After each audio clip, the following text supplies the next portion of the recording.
अयुनारा की भूमि रहस्यों और परंपराओं से भरी हुई है। चारों ओर फैले घने जंगल, पवित्र मंदिर और सदियों पुरानी मान्यताएं यहाँ की पहचान है। इसी भूमि में एक कहानी जन्म लेती है, जिसमें ईश्वर, प्रकृति और मानव संघर्ष एक दूसरे से गहराई से जुड़े हैं। वायुनारा की शुरुआत एक ऐसे समय से होती है जब लोग प्रकृति के साथ सामंजस्य में रहते थे और हर चीज में दिव्यता को।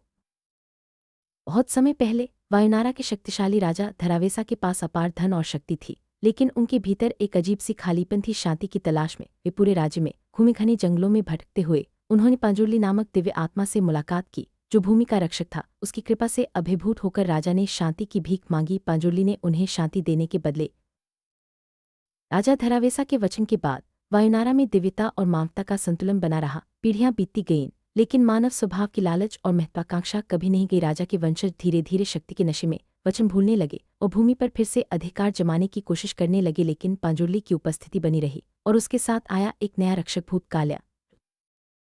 गांव के केंद्र में रहता था शिवेंद्र, एक जीवंत, निडर और कभी कभी लापरवाह युवक। उसने कभी अपने पूर्वजों की परंपराओं का महत्व नहीं समझा। उसकी माँ वायली अपने पति की रहस्यमयी मृत्यु का दुख अपने भीतर समेटे रहती थी, जो पवित्र परंपराओं से जुड़ी थी। शिवेंद्र अक्सर खुद को शारीरिक चुनौतियों, लड़ाइयों और उत्सवों में डुबो देता था ताकि जिम्मेदारियों से बच सके, लेकिन किस समय बीतता गया, गांव में संघर्ष बढ़ने लगे। देवदत्त नामक एक शक्तिशाली जमींदार ने विकास के नाम पर गांव की जमीन हड़पने की चाल चली। उसकी कानूनी चालबाजियां और भ्रष्ट अधिकारियों का साथ गांव की शांति को खतरे में डालने लगे। गांव के मुखिया राजन और बुजुर्ग गोविला ने विरोध किया, लेकिन वे देवदत्त की साजिशों में फंसते चले गए। इसी बीच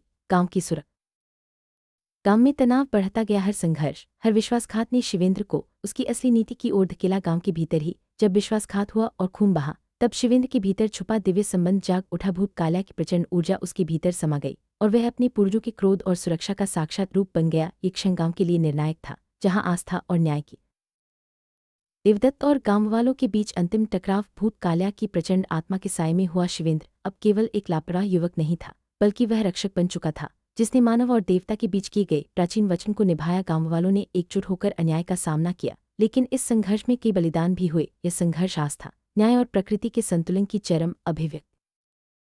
अंत में वायुनारा की भूमि बच गई, लेकिन यह विजय बिना बलिदान के नहीं मिली। शिवेंद्र ने न केवल अपने गांव की रक्षा की, बल्कि ये भी साबित किया कि प्रकृति, आस्था और मानवता का संतुलन कभी नहीं टूटना चाहिए। ये कहानी हमें याद दिलाती है कि जब भी लालच और अहंकार हावी होते हैं, तब परंपरा और विश्वास की शक्ति ही समाज को बचा सकती है।